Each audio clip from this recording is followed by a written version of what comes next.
ഇറ്റലിയിൽ 2 ഇന്ത്യക്കാർ വെടിയേറ്റ് കൊല്ലപ്പെട്ടു. ബെർഗാമോ പ്രവിശ്യയിലെ കോവയിലാണ് സംഭവമുണ്ടായത്. കോവയിലെ താമസക്കാരനായ രാഗിന്ദർ സിംഗ്, ഗുർമീത് സിംഗ് എന്നിവരാണ് കൊല്ലപ്പെട്ടത്. വൈശാഖി ഉത്സവത്തിന്റെ ഭാഗമായി നടത്തിയ ഒത്തുചേരലിൽ പങ്കെടുത്ത് പുറത്തിറങ്ങുമ്പോഴാണ് ഇരുവർക്കും നേരെയും ആക്രമണം ഉണ്ടായത്. അക്രമി ഇവരുടെ അടുത്തേക്ക് എത്തുകയും വെടിയുതിർത്തതിന് പിന്നാലെ കാറിൽ കയറി രക്ഷപ്പെടുകയുമായിരുന്നു. അക്രമി ഇന്ത്യൻ വംശജനെന്നും സൂചനയുണ്ട്. വാക്കേറ്റത്തിന് പിന്നാലെ പെട്ടെന്നുണ്ടായ ആക്രമണമല്ലെന്നും ആസൂത്രിതമായി നടപ്പാക്കിയ കൊലപാതകങ്ങളാണെന്നുമാണ് പോലീസ് നിഗമനം. ഇയാളും ഗുരുദ്വാരയിലെ സന്ദർശകനായിരുന്നുവെന്നും ദൃക്സാക്ഷികൾ കൂട്ടിച്ചേർത്തു.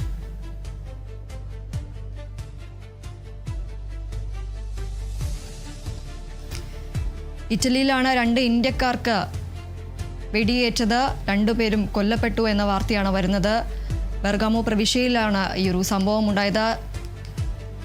രാഗിന്ദർ സിംഗ്, ഗുർമീത് സിംഗ് എന്നിവരാണ് കൊല്ലപ്പെട്ടത്. വൈശാഖി ഉത്സവത്തിന്റെ ഭാഗമായി നടത്തിയ ഒത്തുചേരലിൽ പങ്കെടുത്ത് പുറത്തിറങ്ങുമ്പോഴാണ് ഇരുവർക്കും നേരെ ഇത്തരത്തിലൊരു ആക്രമണം ഉണ്ടായത്. അക്രമി ഇവരുടെ അടുത്തേക്ക് എത്തുകയും വെടിയുതിർത്തതിന് പിന്നാലെ കാറിൽ കയറി രക്ഷപ്പെടുകയുമായിരുന്നു. അക്രമി ഇന്ത്യൻ വംശജനാണ് എന്ന സൂചനയും ലഭിക്കുന്നുണ്ട്. വാക്കേറ്റത്തിന് പിന്നാലെ പെട്ടെന്നുണ്ടായ ആക്രമണമല്ല എന്നതാണ് ലഭിക്കുന്ന റിപ്പോർട്ടുകൾ. ഇത് ഒരു ആസൂത്രിതമായി നടപ്പാക്കിയ കൊലപാതകങ്ങളാണെന്നുമാണ് പോലീസിന്റെ നിഗമനം. ഇയാളും ഗുരുദ്വാരയിലെ സന്ദർശകനായിരുന്നുവെന്നും ദൃക്സാക്ഷികൾ കൂട്ടിച്ചേർത്തു.